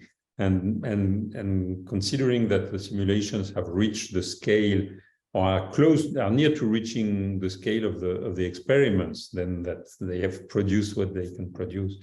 But on the other hand, my whole point for these past decades has been about the spin glass cornucopia. I mean about the idea that really all these ideas developed for spin glasses, they have been useful in so many different contexts that, I mean, just listing all of them would take a few slides, just putting the headlines, you know. So that is also very interesting in itself. So maybe the question of David then is interesting at this point. What is in the future of spin glass studies? I mean, where is the field going, you believe? Well, one thing that has been done in recent years was to do work with together with experimentalists, in particular Orbach, and to do simulations of things very in situations that are really near to the one that are done in real experiment. The advantage of that is that, as I told you, experiment cannot be done for system. I mean, the cooling time of the system is the order of a few seconds. I mean, you cannot cool and thermalize the system. Maybe a thin film, but apart from a thin film, something that is also some bulk, it cannot be thermalized in less than a few seconds. Now, the experiment, now the thing that on the other end is clear that in principle we can bring the system at the right temperature in one picosecond. However, the system have to do some fast thermalization, but we can maybe connected to the heat baths very, very rapidly in computer. So one of the things that we are doing in recent time is to do also experiment with doing a numerical simulation together with experiment in order to have the same phenomena seen at a very short time scale and seen at the experimental scale, and try to overlap, not really overlap, but to go from one situation to another one. Of course, there are some other things. There's a lot of details other experiments that I would like to do on spin glass, because from time you are going to change your observable. For example, one thing that is very interesting is the fact that one can see the type of normalized capping. Therefore, they think that would be interesting to try to do some better normalization group type computation, because the normalization group type computation is not done for spin glasses, and that would be something that could be interesting to just really do, but it's really a mess, but it maybe can be done, to do some normalization group procedure for spin glasses and see how it works, and maybe this could help to have a better idea. The other things that the real problem that we do not have a good theory of everything that happens in three-dimensional, in final dimensional spin glasses in the region where replica is broken, because we do not have a normalization group computation. It's quite possible that once that we have a normalization group computation well done, we get new ideas, a new prediction to be tested. And this could be the starting point for a new generation of measurement. Okay, so maybe keeping with the question of David, which was quite long, I think he was asking probably about the slides that you had no time to share about the marginal glass. So maybe you want to use a few minutes to cover this. The idea is quite simple. The idea is just because the things that happens, the theory predicts, and also you can that the states are very near one to the other one, and there are some regions that are nearly flat. Now it's clear that the thing that therefore this happens as spin glasses have these very interesting properties that automatically they get long-range correlations. Therefore, if you take a spin glass at equilibrium, you have some long-range correlation. I mean, long-range correlation means correlation that decays like a power. And this is also a very long time. So also, which is a situation which is somewhat strange, because you don't have any species symmetry that is broken. But just because you have the symmetry in replica space is broken, you find some kind of Gaussian modes, and these Gaussian modes show some behavior of the type. This is something that has been studied. It could be studied better, but I think that it would be studied better once that we have more precise theoretical predictions, because the predictions that we have are somewhat imprecise, and we need a more precise theory in order to push people to do new simulation, because you see, doing this large-scale simulation is really painful, because, for example, we have when we wanted to analyze 1,000 systems, 999 systems were analyzed in a few weeks. And there was one system that took the whole Janus machine for half year to be thermalized. And and that is just because we have some systems which are very, very slow. We understand more or less that there is a distribution of that type. But I think that the things that we need more is nice questions, more than more computer time. Okay, so I see, thank you. I see two questions that are somehow related. Is, can we use spin glass theory to do progress in different fields? And I mean, one question is very specific, is what is the role of spin glass theory and understanding machine learning? And I see that Mark is ready, but the second question is even more general, is can we use spin glass approaches to understand something about the future of computational tools like quantum, neuromorphic, thermodynamic computing? So big questions. Who wants to start? Mark, maybe.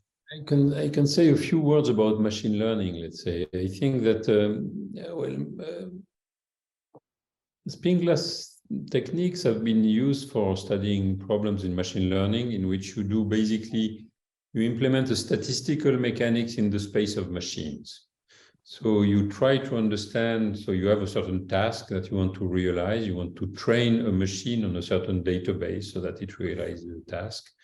And the interest has been to understand in the space of machine, the space of weights, what is the learning landscape, what is the generalization landscape, and there all the tools can be used, and they are useful. Now, the main trend in machine, but okay, first of all, they are limited so far in the sense that we are not able to use most of these tools for deep multi-layered networks. It works well on a perceptron, which is just a 2-layer, maybe with 3 layers, but it's hard to use them for very deep networks. Second thing is that it has largely disconnected from the mainstream of machine learning. Mainstream of machine learning is more studying a given database with a given algorithm, and that is somewhat different. Still, I think that there are a lot of questions that need to be answered. For instance, people gradually realize that in machine learning for deep networks, the landscape, although the energy function, etc., looks a bit like a spin glass Hamiltonian, but the landscape is not the same. Basically, this is seen experimentally by the fact that you can learn. You can learn, it means that you take a network, you start from 0 weights, and you let the weights evolve by gradient descent, and you find a solution. Or you start from a random point, you will find a solution not very far from where you started from. So means that you have 0 energy configuration, which are compatible with all the database close to each point. So it's not a spin glass landscape. Still, this landscape needs to be understood, and I think that it is still a very big challenge ahead of us. Sorry. Then, if you think of other paradigms, for the quantum, I think that there has been interesting challenges that have been proposed. For instance, if you think in terms of quantum adiabatic computing, in which you turn on the quantum interaction, let's say you start from classical Hamiltonian, you turn on the quantum interaction and you let it evolve adiabatically, then some of the very challenging problems with that in terms of the big problem will be the size of the gap between the ground state and the first excited state. And some of the spin glass models are really posing some, I mean, they are helping us to define the limits of these quantum adiabatic algorithms.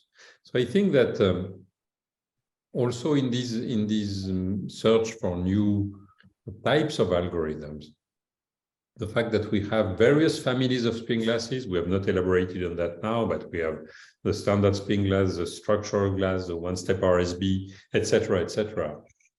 It helps us to have a certain repertoire of difficult problems on which we can challenge and test new ideas. And even more broadly, the other computational tools that are mentioned in the question and answers, you have anything to say about them, and Giorgio perhaps as well? Well, let me say something. I think I fully agree with what Mark said. The problem is that in some sense we do not really understand which kind of if you want, which kind of the nature of natural database.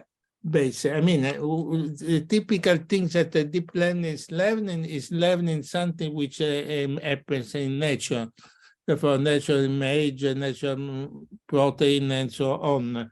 And there is strong correlation in this database, and we do not have a statistical model of this type of system. And what happens that for some, I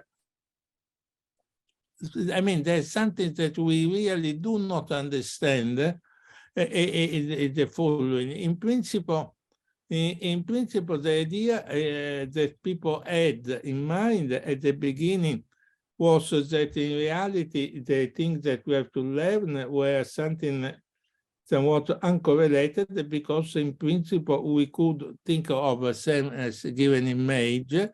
We could compress the image And when we compress the image, the different bits are random bits. So the type ability of memorize an image should be the same as you could do a theory with random bits. I mean, I don't think that anyone has tried, but I think that if we try to memorize, maybe memorize the image in a compressed form like JPEG, is something that is more difficult that if you try to do directly in a pixel-wise way. Therefore, I mean, there's some ideas that were in old times were at the end were not true, and the system works much better, and we do not understand it. Concerning quantum system is extremely interesting from one viewpoint, but it's not so clear if quantum systems do not have the same, I mean, if quantum system may give us only a polynomial improvement, or they will be able to do an exponential improvement, because this is something that many people doubt, that the quantum computer or quantum simulator, if you want. Now, quantum computer is also another story, but as you know, no one has proved that the quantum computer solve NP and non-polynomial NP problems in polynomial time. What we know for sure that the quantum computer can solve factorization of number in prime component in polynomial time, but it's unclear if this problem is NP hard or NP complete problem. So it's not so clear if we are gaining an exponential time in computer and in quantum computer. On the other hand, this model of spin glasses will be very useful in order to generate difficult instances to quantum computers, because most of the instances that one generate for quantum computer are in one way or in another way some kind of glassy system. Good. Thank you. So we have a few more minutes. So maybe, Sarah, you wanted to broaden the discussion a little bit? I thought I could exploit somewhat my privileges as one of the hosts of this conversation, and maybe try to move it also a bit towards more general curiosities. This is something that we try to do in the classics. We have the privilege of having, speakers like the ones we have today. So it's also fun to try to push them in slightly non-technical directions.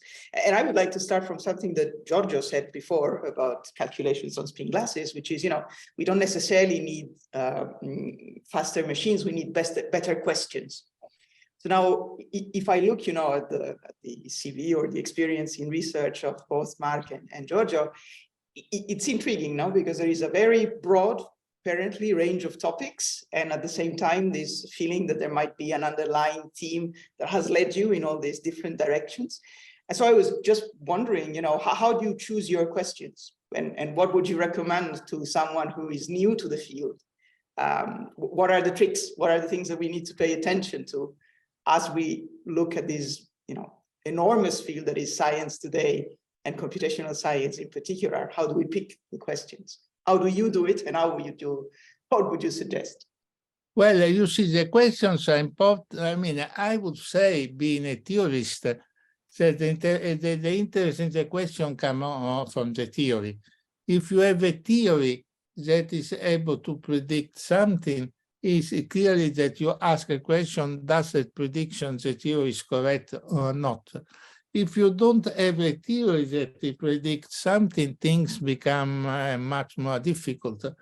I remember an old contribution to proceedings of Ken Wilson, and I tried, that was written about 1971, just before the discovery of QCD, asymptotic freedom, all that. Unfortunately, I tried to look in the library and so on. I was not able to find the paper Wilson. But anyhow, I remember what he was saying. And they said, look, nowadays, it was 71, we don't have a theory of strong interactions. So we don't have interesting question to ask. However, it may be possible that 20 years or 100 years from now, we will have a theory of strong interaction. The things was strange because the theory of strong interaction appeared 2 years after Will's paper. But say, suppose that the theory, the answer of the theory comes, the theory arrives at 100 years from now, but 100 years from now, we don't have we don't have accelerators to do the experiment, to look to the experiment, so we have to rely on all data. But therefore, the point is that you should try to do the analysis of your data in such a way that is less dependent on the theory, in such a way that people of the next generations, if they get the good theory, they will have, they could find the answer your analysis. Of course, this is extremely difficult to do. Unfortunately, for energy physics, it was not necessary. But anyhow, I think that is the problem that, for example, something that we did last year, we took some old configurations that we had on our archives. There was something about 15 terabyte of memory or configuration, and we analyzed them in order to extract the coupling constant of a vertex and so on, because at that time we did not have the theory to do these things. The theory arrived later, and after we saved the configurations and we were able to do this work. It's clear the good question comes if the good questions also which are theoretically relevant. The theoretically relevant depends from the time. You, Mark? Yes, maybe I can give a comment about interdisciplinarity in general, because I have been involved in a lot of research which connect to other disciplines.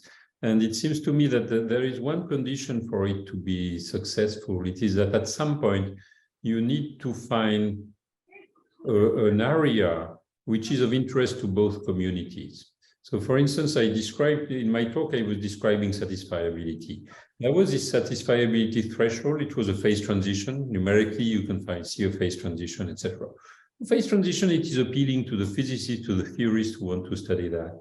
But at the same time, the fact that at this very neighborhood, you had the computational complexity showing up, that is really the generation of very hard samples, they are right here at the phase transition. It means that it retracted a lot of attention from this other community. And so we had a point of contact in which one could really try to discuss and to be fruitful, let's say. And apart from that, it seems to me that we, in statistical physics, we have developed a certain framework in order to think of some problems. For instance, if I think of machine learning at the moment, Giorgio was emphasizing rightly the need for, I think that there is a need for substitute to database. That is, from my point of view as a theorist, doing work only based on this database, on that database, is not something that is so useful for the theory. But the thing that we have been missing so far was a well-structured synthetic database. That is, a synthetic database means a probabilistic process that is able to generate random data, but which has a certain number of structural properties which look like the real data. That is an ensemble, that's a statistical ensemble. And we know that the whole of statistical physics has been based on having these ensembles and being able to study them. So I think that this is typically one direction in which I'm trying to go, let's say, identifying also some of these aspects of the theory that we have in our background as statistical physicists, and that maybe is not so much used or not so well known to other communities. Thank you. So keeping up with the more general themes / curiosities, I mean, Giorgio made a point of the fact that sometimes it takes many years before you understand if you have an interesting question or if you have a theory that is good enough to tackle data and vice versa. But I mean, another thing that is important, I think, is how you build knowledge and how knowledge is passed along among different generations. And so one question that we sometimes ask to our speakers is, could you identify people in your path as students or as young scientists who have somehow inspired you, and maybe share with us why? What was the characteristic that struck you? Marco? Well, so many. No, I think maybe one comment that I want to say about that is that I was mentioning that the other day there was a conference at the French Academy of Science around Giorgio, and I was mentioning that a non-zero, and in fact a significant fraction of the people who are working on spin glass theory and beyond, let's say, speak both not only English but also Italian and French, and that is not completely by case. And I think that it also shows how strong is a kind of community that has been established around, of course, the exchange that we could build between Paris and Rome, mostly Paris and Rome, on these topics. And so there is at the moment a very large school of former students who have become professors and everything. And I would not go into pointing out a few names as you want me to do, because I would immediately have 100 enemies. So I will not do that. But I think there are extremely bright people who have pushed both the theory itself and also the range of its application has been broadened a lot. We are working on publishing not a new version of the spin glass theory and beyond, but rather a kind of a contemporary book, which is called we call it the Far Beyond, and there are more than 100 others to try to cover a good part of the field, let's say. So it is a vast field. It's a field that has been growing a lot. Well, let me say that we were very lucky in Rome because we had very good connection both with the Paris-Rome collaboration, which Mark was saying, but fortunately we had also a Spain-Rome collaboration that was for us very useful. Was something unexpected, but there was something that was quite interesting because there was a Spanish government that were sending people abroad with some fellowship for 1 year and 2 years. Very often we were able with other channels to send a fellowship, and we have other 10, maybe more, people from Spain that worked in Rome, went back to Spain, became professors there, and so on. And so this was also a very important channel for this communication, and therefore I would say that there's a lot of spin glass theory which nowadays that is done in these 3 Latin countries, France, Italy, and Spain. So opera and spin glasses have something in common. Then. But I wasn't trying to get any of you any enemies. I was going in the other direction of the time arrow. I was wondering if there is someone that inspired you when you were maybe very young as physicists in terms of style or. Well, of course I was. I mean, my mentor essentially was Nicola Capibbo. He was a fantastic man. He has they certainly impressed me as style, and it was certainly interested. One of the sentences that he was doing that he said many times, why should we welcome this problem if we do not amuse ourselves in solving it? So the thing that was that one should work on really interesting problems, that after finding the solution of this problem, there should be some kind of amusement, and try to avoid the boring things. And of course, this is certainly a very good suggestion. And he was someone that was expert in many, many things. For example, although he was a theoretical physicist, he had a deep knowledge of hardware, of computers, and indeed he was the one that we projected the Apple computer with him, but he was the driving force, because many of the people that were in the Apple project had no previous knowledge of hardware. And therefore, Cabibbo was certainly a man that was had an incredible curiosity for everything.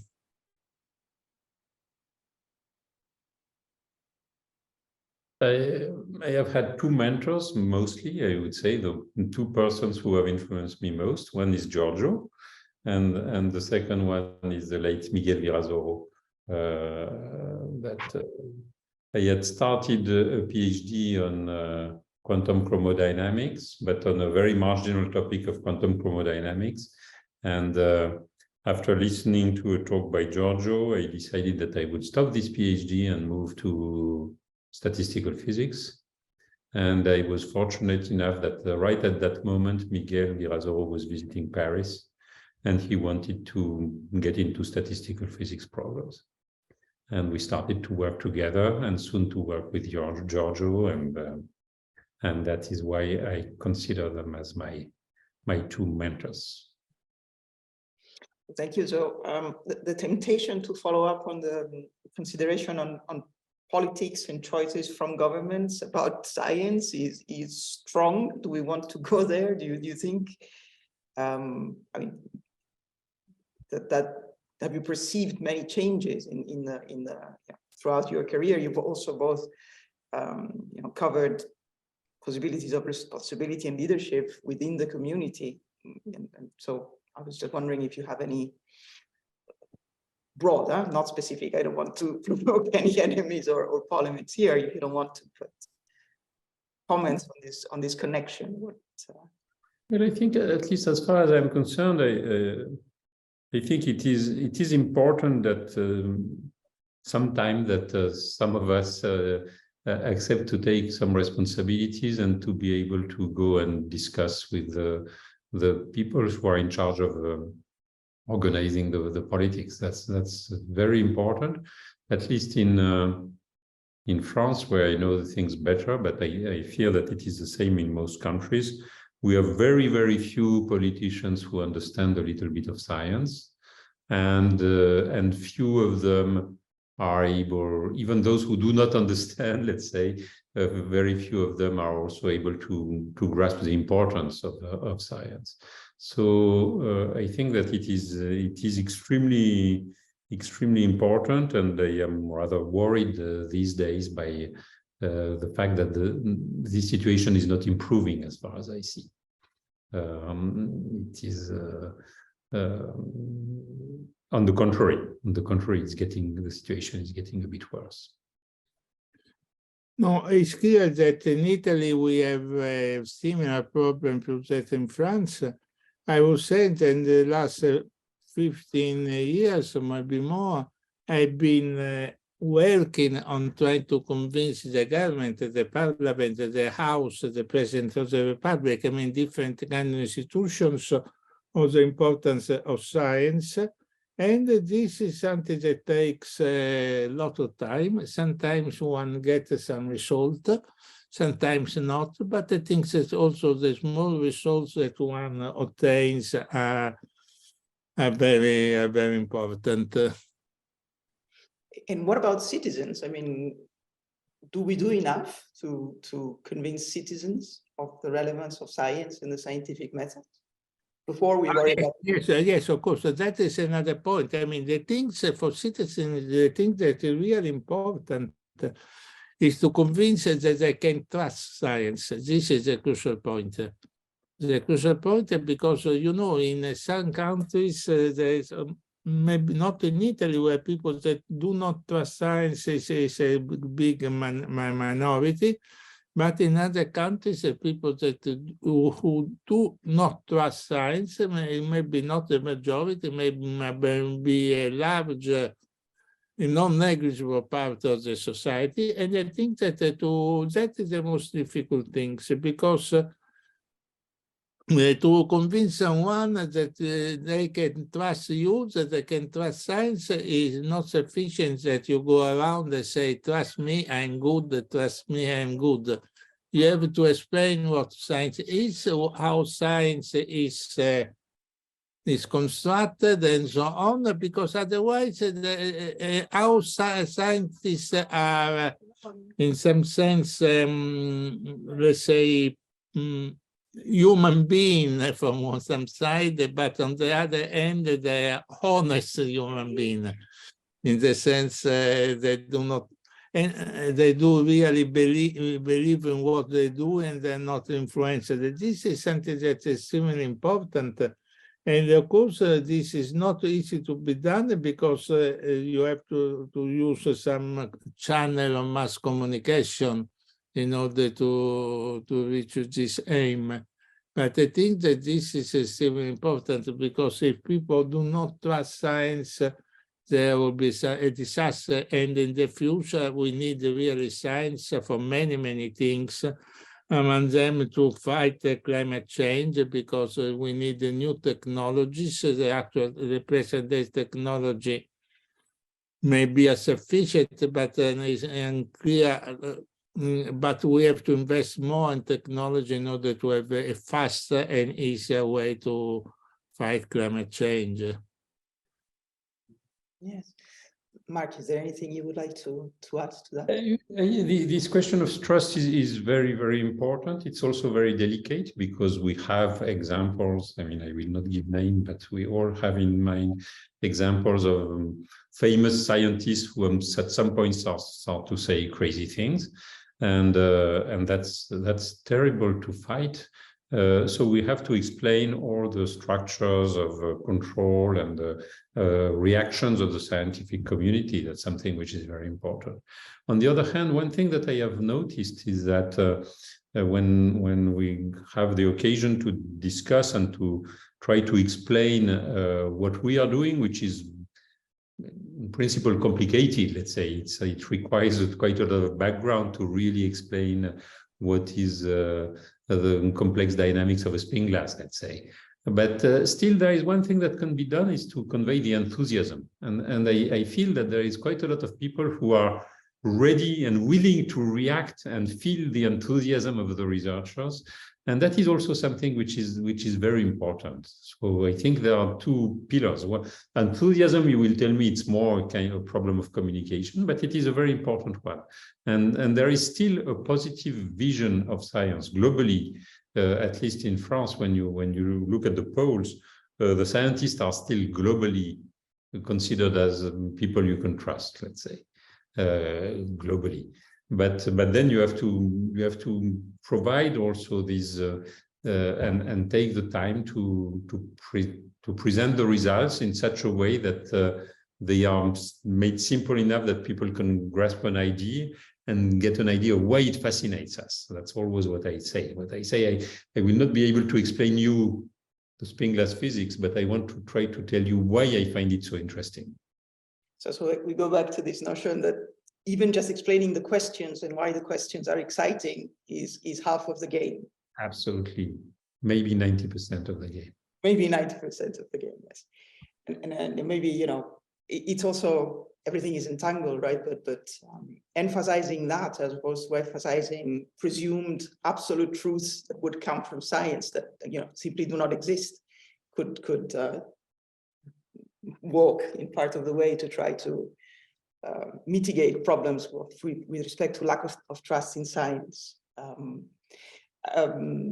Papadopoulos from the public is pointing out that, you know, increasing our efforts to outreach, to engage in outreach activities and engaging with the public is probably something that we should all take upon ourselves more,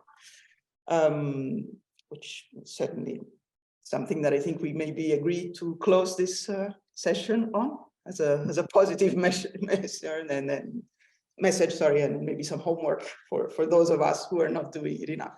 Clearly not the case of the speakers and the moderator that we had the privilege to have with us today. So I would like to conclude by thanking Mark, Giorgio, and Ludovic again very, very much for, not only accepting to share with us some science, but also this second half of more relaxed and general conversation. Thank you very much. Thank you. Thank you to you for all the effort that you've done for the organization. A pleasure, a pleasure. To you and to others, of course, to all people that were involved in the organization. Absolutely. I mean, we have the wonderful staff of SICAM and Marvel, the director of SICAM, Ignacio Pagona Barraga, and the coordinator of Marvel, Nicola Marzari, who helped us, and the technical staff here at SICAM, without whom nothing would be possible. I would just like to maybe conclude by reminding you all of the, next events that we will have, both live, the award of the Bernie J. Older SICAM Prize to Kurt Kremer on November 9, starting at 2 p.m. here at the headquarters of SICAM in the École Polytechnique Fédérale in Lausanne, and then 2 more online events, the Mixed Session 1, Silke Biermann on simulation of complex oxides, and very important, the next SICAM Marvel Classics on dynamical mean field theory. Our speakers are Gabriel Kotliar and Antoine Georges, and this will be on December 8th. So we tend to do these things on holidays for certain countries around Europe, but hopefully you will forgive us, starting at 3 p.m. And with that, thank you again to our speakers and to all of you who have stayed with us for this afternoon of science. And thank you, Sarah. Thank you, Ludovic. Thank you. Bye. Bye-bye.